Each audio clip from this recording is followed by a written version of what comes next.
Hey man, this New York Knick whistle is crazy. This Knick whistle is crazy.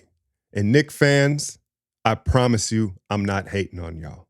I objectively, hey, it's good for basketball that New York and the Knicks are back on the map. The Garden is lit every night. Dante, I'm a big fan of, obviously, former Warrior. I don't know how you can't admire how Josh Hart plays, right? This is like a fun, good story, but I feel like I'm being robbed of being able to appreciate this Knicks team because, again, the whistle has been next level. And I'm saying that objectively. I've got no horse in the race this season, obviously, or this playoffs, as I should say. And I must admit, Brunson does bother me a little bit. Like, I appreciate how good of a player he is. I don't want to take that away from him, how effective he is. But the Brunson ball, it's not that fun to watch.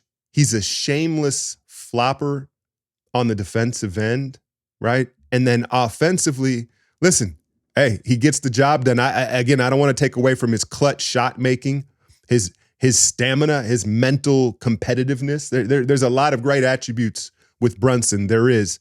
But what I would say is, when he plays that booty ball and he gets to the nail, right, and then jumps back into the defender, the difference between he and Luka, or even SGA at times, is when they get to the nail and they have that trail defender, they'll pump fake the guy and then shoot it. What I see from Luka most of the time is he's looking for the shot first, but if the contact comes, he's going to sell it, right? If it's there or he doesn't have the space, fine. Brunson, when he gets to that spot, he's hunting the foul over everything else. And it just becomes a little bit much. I let off a tweet last night like, hey, man, if Steph got that Brunson whistle, he might have won MVP. I mean that with all seriousness. So, yeah, I'm not a huge fan of the way Brunson plays. I'll admit that. But I'm a fan of the Knicks being good again, the Garden being lit up, and their role players in particular. But again, it feels like we're getting robbed a little bit here of that. And the other thing that stinks is, I thought Indiana, if they wanted a chance at this series, they had to get that one last night, right? Brunson goes down for most of the first half, and they get a lead. And I'll talk about the Pacers here in a second, but I think they had to get that one.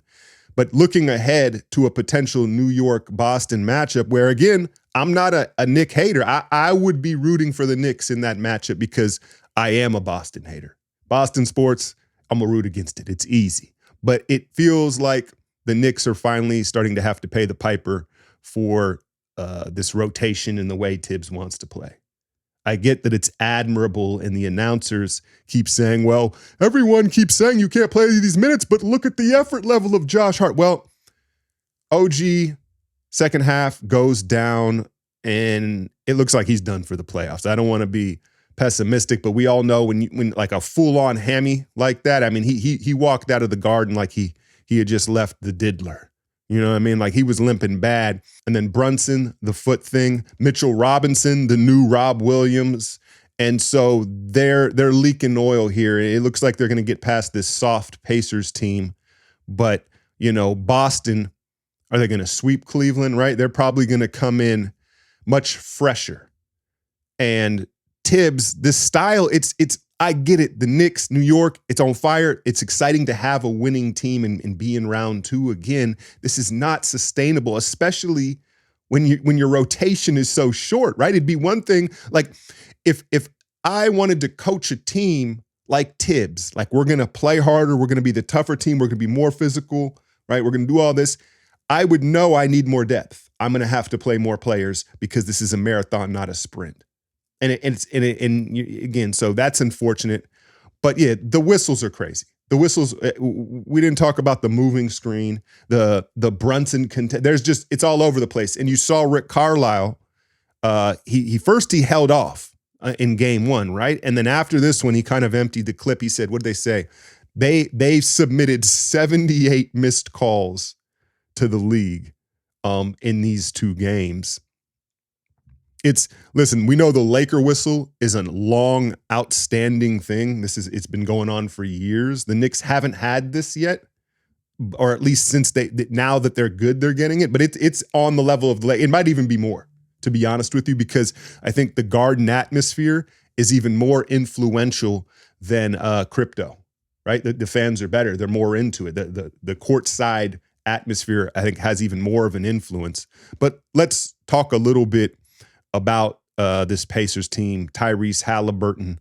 I knew that pick was going to be a hit for underdog. The way he was, I'm going to be better. I'm going to be better. And he was better to an extent.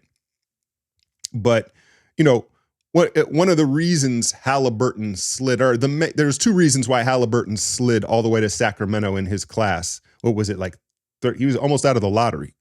The shot release obviously looks funky. It's unorthodox. And then his frame and his body, right? And he's proven that the shot can be effective, right? He's not going to be a guy that's going to like one dribble pull up on you. He needs to get to it in a more creative way. But it's not just his weird release that limits, I think, his shot creation.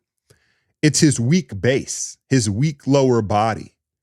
And if you watch him, he's constantly getting bumped off balance. And a lot of the time, his legs come too close together. Pause. But like, is that a pause, New Yorkers? But he doesn't have a strong base. Like, for instance, there was a play late in the game. Josh Hart got hit with a foul. My goodness, Knicks got hit with the foul. He came flying in for an offensive rebound and just blasted Halliburton off his pivot. And so the combination of the weird release, and then when you look at other lead guards in the league and guys that create their own shot, he just doesn't have that pop and that balance to him to get to it.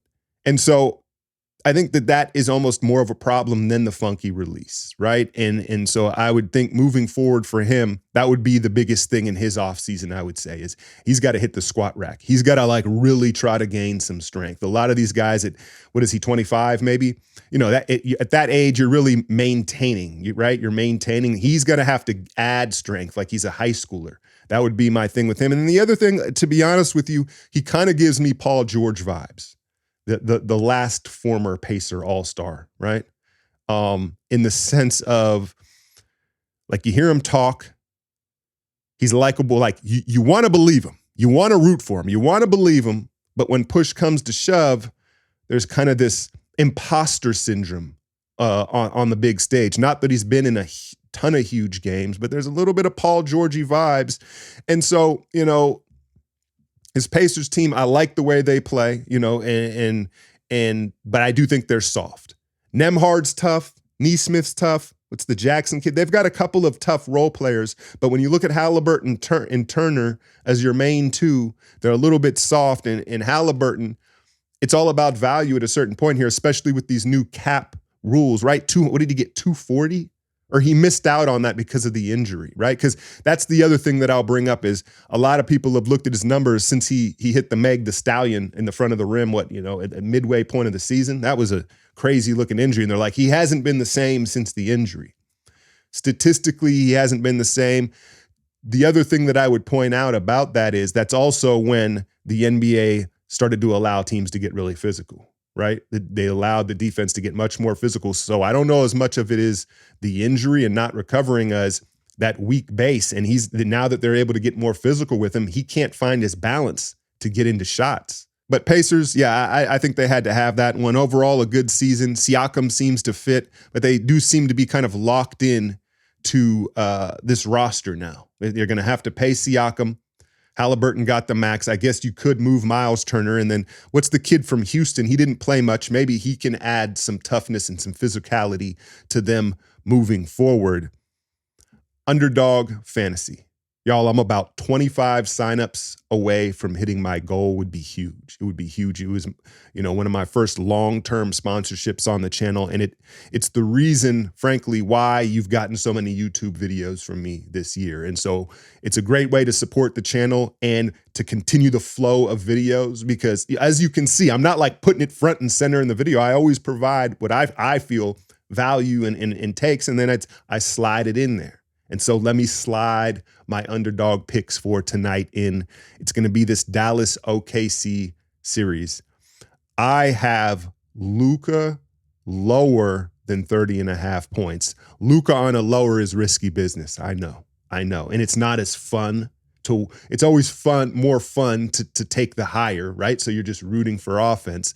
But I did not like the way he looked in that game one, dragging that knee up and down the court, and the speed, the aggression, the chemistry of this Thunder team, and Lou Dort, picking him up in the backcourt. I feel like they're going to keep him inefficient, and perhaps Luka will defer a little bit more. Because did you hear this quote that came out today? I hope I'm not getting bamboozled like Stephen A. There's a lot of fake accounts on social media, so I think it's a legit account.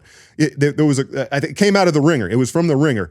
Quote: an anonymous assistant coach says you can sense a sigh of relief amongst Luka's teammates when he checks out of the game, and it's a sense of, hey, now we can get to play. It's difficult to have any rhythm if you're not touching the ball.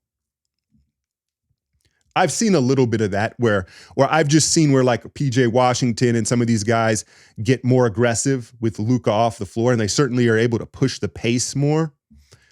I think the problem with that quote is the anonymous assistant coach, he probably is an assistant coach for the Thunder, right? And he's trying to sabotage this Dallas team because their chemistry's been pretty good. I think Gafford, who was really good in game one, PJ, the new additions, it may be more difficult to play with Luka as far as a rhythm offensively, but they're bought into it. I haven't seen them be salty about it. But that said, I like lower on Luka, maybe more Kyrie, more PJ Washington. I always like his higher on the threes, given the opportunity. Maxi Kleber's out of there, so PJ will be getting those minutes. But the other pick for the other side, the Thunder, I like me some Isaiah Joe, man. I think Isaiah Joe is one of the more underrated role players. Philly should have never let him go. I guess you could say he isn't what he is now, what he was with them, but shooters shoot. And he'd been a shooter probably since he was about 10 years old, the way he lets that thing go, right? And then he's a little more athletic than your typical knockdown shooter. So I like his higher than 5.5. Those are my underdog picks. But as far as this Dallas OKC series goes, I'm not sure how Dallas stays in this thing with a compromised Luka. He has to be, what I would say is, be a distributor, right? If he can't score efficiently and he's kind of moving, be a distributor. They're going to need big offensive production from PJ Washington. They're getting the effort from Gafford.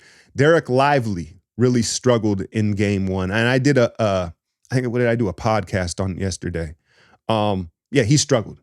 A rookie out there, and it looked like things were moving a little too fast for him. He's got to be more aggressive. Him and Evan Mobley have the same thing where they're just pump faking ghosts in the paint sometimes. Dude, you're 7 foot, elevate. I get Chet is lingering, but yeah, man, this OKC team, it looks like, we're headed for a collision with the Wolves. What would you think if I told you at the beginning of this season, hey, Western Conference Finals, Thunder Wolves? What type of odds could you get on that? And as impressive as the Thunder look, I know I'm getting a little ahead of myself here. If you were to design a team to slow them down, you'd say, okay, well, they all get downhill so well, right? Well, you'd want a big, aggressive defense that can protect the rim with a lot of size. Well, that's what that Wolves team is, right, to a T.